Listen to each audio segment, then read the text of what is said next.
గొర్రెల స్కామ్ లో కొత్త ట్విస్ట్ చోటు చేసుకుంది. తాజాగా ఈడీ ఎంట్రీ కావడంతో గొర్రెల యూనిట్ల పంపిణీలో అక్రమ లావాదేవీలన్నీ వెలుగులోకి వస్తున్నాయి. చీటింగ్ కేసు ఎంక్వైరీతో మొదలైన ఈ వ్యవహారం ఈడీ దర్యాప్తు చేపట్టింది. అయితే పశుసంవర్ధక శాఖ మాజీ మంత్రి తలసాని శ్రీనివాస్ యాదవ్ కు ఈ అక్రమాల ఉచ్చు చుట్టుకునే అవకాశాలున్నాయని అధికార వర్గాల్లో చర్చ జరుగుతోంది.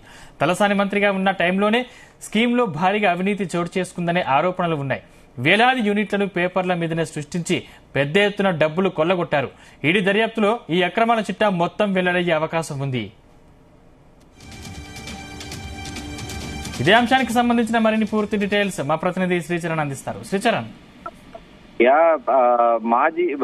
మాజీ మంత్రి తలసాని శ్రీనివాస్ యాదవ్ కు బిగిస్తున్న గొర్రెల స్కామ్ వచ్చు. ఆయన మంత్రిగా ఉండగానే స్కీమ్ లో భారీగా అవినీతి జరిగిందని కూడా, ఇద్దరు ఉన్నతాధికారుల డైరెక్షన్ లోనే మొత్తం వ్యవహారం కూడా జరిగిందని కూడా ప్రస్తుతం చర్చ నడుస్తోంది. మనీ ట్రాన్సాక్షన్స్ తో ఎంట్రీ ఇచ్చిన ఈడీ ఫైల్ ఇవ్వాలంటూ యానిమల్ హస్బెండరీ డైరెక్టర్ కు కూడా నోటీసులు ఇచ్చిన విషయం తెలిసిందే. గొర్రెల స్కామ్ లో రోజు రోజు ఒక కొత్త ట్విస్ట్ చోటు చేసుకుంటూ వస్తుంది. తాజాగా ఈడీ ఎంట్రీ కావడంతో గొర్రెల యూనిట్ల పంపిణీలో అక్రమ లావాదేవీలన్నీ కూడా వెలుగులోకి వస్తున్నాయి.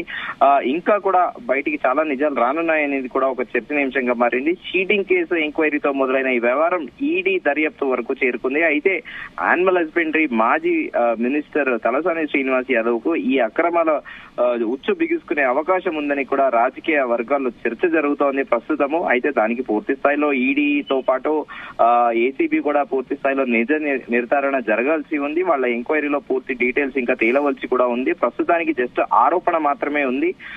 ఆయన మంత్రిగా ఉన్న టైంలోనే స్కీమ్ లో భారీ అవినీతి చోటు చేసుకుందనే ఆరోపణలు కూడా ఉన్నాయి. గత బీఆర్ఎస్ ప్రభుత్వం ప్రవేశపెట్టిన గొర్రెల యూనిట్ల పంపిణీ స్కీమ్ లో గొల్ల కూర్మల కంటే కొందరు యానిమల్ హస్బెండరీ అధికారులు బ్రోకర్లే ఎక్కువగా బాగుపడ్డట్టు కూడా ఆరోపణలున్నాయి. వేలాది యూనిట్లను పేపర్ల మీదే సృష్టించి పెద్ద ఎత్తున డబ్బులు కొల్లగొట్టారు అని కూడా ఈడీ దర్యాప్తులో ఈ అక్రమాల చిట్టా మొత్తం కూడా వెల్లడయ్యే అవకాశం ఉందని కూడా చర్చ నడుస్తోంది పొలిటికల్ సర్కిల్స్ లో. అయితే గొర్రెల పంపిణీ స్కీమ్ కింద బిల్లుల చెల్లింపులో దాదాపు 700 కోట్ల అవినీతి జరిగినట్లు కూడా ఏసీబీ దర్యాప్తులో కూడా తేలినట్టు కూడా సమాచారం. అయితే కొత్తగా ఈడీ కూడా ఇందులో ఇన్వాల్వ్ అయింది. యానిమల్ హస్బెండరీ నుంచి సంబంధిత ఫైళ్లు స్వాధీనం చేసుకునే ప్రయత్నాల్లో కూడా ఈడీ ఉన్నట్టు కూడా సమాచారము. ఫైళ్లు ఇవ్వాలంటూ తాజాగా యానిమల్ హస్బెండరీ డైరెక్టర్ కూడా నోటీసులు జారీ చేయగా కొంత గడువు కోరినట్లు కూడా తెలుస్తోంది. రాష్ట్రంలో అధికారం మారగానే గత జనవరిలో మాజీ మంత్రి తలసాని వద్ద ఓఎస్డీగా పనిచేసిన కళ్యాణ్ ఆఫీస్ లో ఉన్న గొర్రెల పంపిణీకి సంబంధించిన ఫైళ్లు చించేశారనే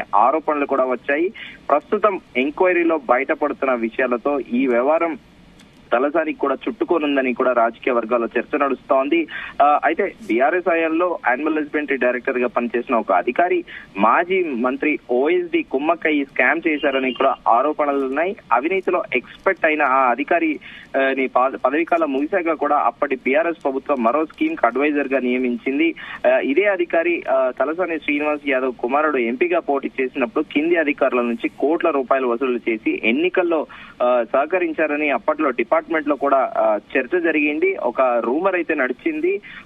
గొర్రెల పంపిణీ పథకము 2017 జూన్ 20న ప్రారంభం కాక 2017-18 సంవత్సరాల్లోనే అత్యధికంగా 2,56,000 యూనిట్ల పంపిణీ కూడా జరిగింది. 2018-19లో దాదాపు 1.8 లక్షల యూనిట్లు కూడా ఇచ్చారు.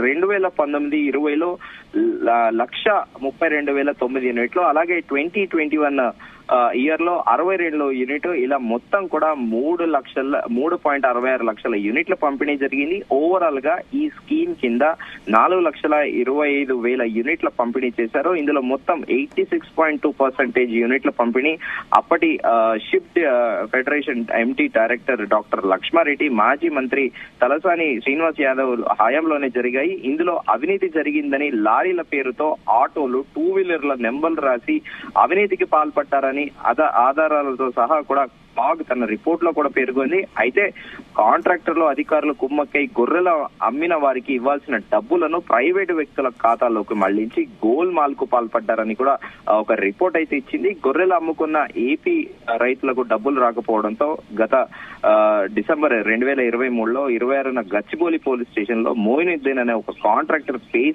పైన కేసు కూడా నమోదైంది.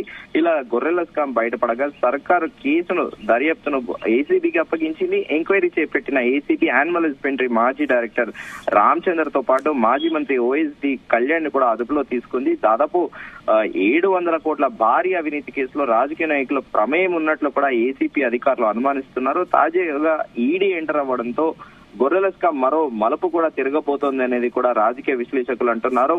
సో ఈ గొర్రెల స్కామ్ అనేది చాలా సెన్సేషనల్ గా మారింది. మనం పలుమార్లు కూడా చర్చించుకున్నాము. దీనికి ఒక అక్నాలెడ్జ్మెంట్ లేకపోవడము, ఆ డీసీఎం వ్యాన్లలో గొర్రెల్ని తరలించడము, దానికి ఎలాంటి రసీదులు లేకపోవడము, దాంతో పాటు థర్డ్ పార్టీ ఇన్వాల్వ్ అవ్వడము, నేరుగా ఎవరైతే గొర్రెలు అమ్ముతారో వాళ్ళతో కాకుండా థర్డ్ పార్టీని పెట్టి వాళ్ళ దగ్గర కొనుగోలు చేయడము, ఇదంతా కూడా సర్వత్రా చర్చనీయాంశంగా మారింది. 2 జిల్లాలు, ఆంధ్రప్రదేశ్ కి చెందిన 2 జిల్లాల పేరు ప్రముఖంగా వినిపిస్తున్నాయి. గోదావరి జిల్లాతో పాటు అనంతపురం జిల్లా నుంచి కూడా ఈ గొర్రెల అనేటివి కూడా కొనుగోలు చేశారనేది కూడా ప్రస్తుతము చర్చ నడుస్తోంది. అయితే దీంట్లో పూర్తి స్థాయిలో ఇప్పటికే ఏసీబీ అధికారులు కన్సర్న్ అధికారులు ఎవరైతే ఉన్నారో ఆ బీఆర్ఎస్ హయాంలో వాళ్ళని ఇప్పటికే అదుపులో తీసుకుంది. దాంతో పాటు ఇప్పుడు కొత్తగా ఈడీ కూడా పూర్తి స్థాయిలో దీంట్లో ఒక కంప్రహెన్సివ్ రిపోర్ట్ ఇవ్వాలి. జిల్లాల వారీగా ఎంతమంది లబ్ధిదారులకి, ఎంతమంది బెనిఫిషనరీస్ కి మీరు ఈ గొర్రెల పంపిణీ చేశారు అనేది కూడా డిస్ట్రిక్ట్ వైజ్ గా ఒక రిపోర్ట్ అడిగింది. ఈ రిపోర్ట్ తెలియక